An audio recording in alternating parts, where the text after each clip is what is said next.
어떤 기독교인들도 일요일 주일 예배를 안식일 계명, 즉 아무것도 하지 말고 쉬라는 계명과 연관짓지 않았었습니다.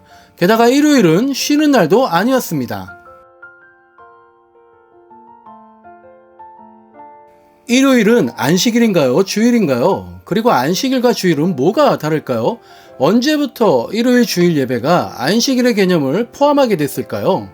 먼저 분명한 것은 기독교인들의 일요일 주일 예배는 유대인들의 토요일 안식일 예배와 완전히 다른 개념이었다는 겁니다. 기독교인들이 지키는 주일, 주님의 날은 예수님의 부활을 기념하는 주일 예배였고 점차 일요일에 주로 가정에 모여서 드렸습니다. 반면 안식일의 회당 예배는 유대인들의 안식일을 기념하기 위해 토요일에 회당에서 가진 모임입니다. 어떤 기독교인들도 일요일 주일 예배를 안식일 계명, 즉 아무것도 하지 말고 쉬라는 계명과 연관짓지 않았었습니다. 게다가 일요일은 쉬는 날도 아니었습니다. 그런데 콘스탄티누스가 일요일은 쉬라는 명령을 내립니다. 그리고 이 칙령이 일요일과 주일, 안식일 이 세 가지를 하나로 연결시켜버리는 결과를 낳았던 거죠.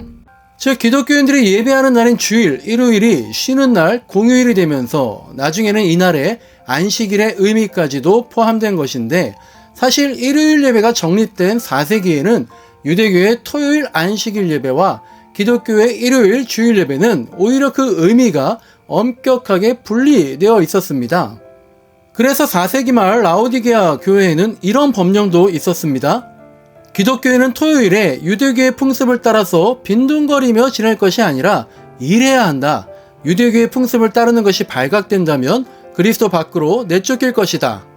즉 기독교인들이 혹여라도 유대교로 돌아갈지 모른다는 염려로 기독교인들은 유대교의 안식일을 오히려 절대로 지키지 말라고 한 것입니다. 그러던 것이 나중에 중세가 되었을 때에는 일요일에 안식일 계명의 의미를 부여해서 일요일, 주일에는 안식해야 한다라는 의미가 완성되었던 겁니다. 즉 일요일 예배가 주의 날, 주님의 부활을 기념하는 것뿐 아니라 안식일의 의미까지 더해진 것은 4세기 콘스탄티누스 황제의 일요일은 쉬라는 칙령, 4세기 어거스틴과 암브로시우스 등 교부들의 논쟁, 5세기부터 10세기까지의 여러가지 안식일과 관련된 규칙의 입법화 과정, 그리고 13세기 아퀴나스의 정리 등을 통해서 중세 즈음에 확립된 것입니다. 그래서 1647년 웨스트민스터 총회의 신앙 고백에서는 안식일은 창세부터 그리스도의 부활까지는 한 주간의 마지막 날이었고 그리스도의 부활 이후에는 첫째 날로 바뀌었다. 이날이 성경에서 주의 날이라고 일컫는 날이며 세상 끝날까지 기독교의 안식일로 계속 이어질 것이다 라고 명시하게 되었고 그리고 근대 이후에서는 영국 청교도의 안식일 엄수주의자들이 아메리카 대륙과 우리나라에까지 일요일의 안식일 개념을 전파하면서 유대인들이 안식일에 하지 말아야 할 일을 정리했듯이 기독교인들도 일요일에 하지 말아야 할 일들을 법률과 계명으로 정해서 지금까지 이어져 온 것입니다. 이상 후스토 곤잘레스의 책 일요일의 역사에서 가장 핵심적인 내용 두 가지를 1부와 2부에 걸쳐 살펴보았습니다. 1부 링크는 이 영상 말미에 걸어놓았습니다.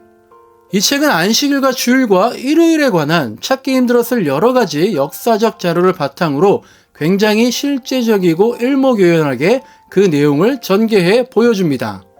특히 종교개혁자 칼 스타트와 칼뱅 등도 일요일이 아닌 다른 요일에 예배드리는 것이 신학적으로 불가능한 것이 아니라 이미 전 세계적으로 공휴일인 이날에 예배하는 것을 다른 날로 옮긴다는 것은 현실적인 어려움이 있음을 인지했다는 것.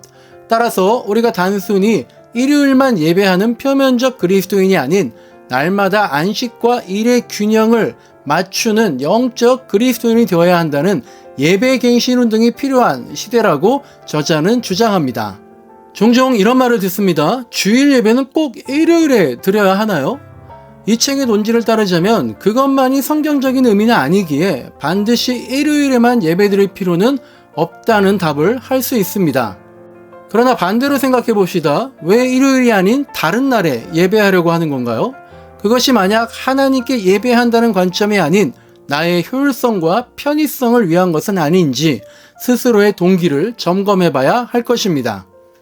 이 책 일요일의 역사는 이런 질문과 고민들이 이미 오래전부터 있어 왔음을 보여주고 있고 그 역사를 살펴봄으로써 오늘날 예배의 의미를 깨닫게 해줍니다.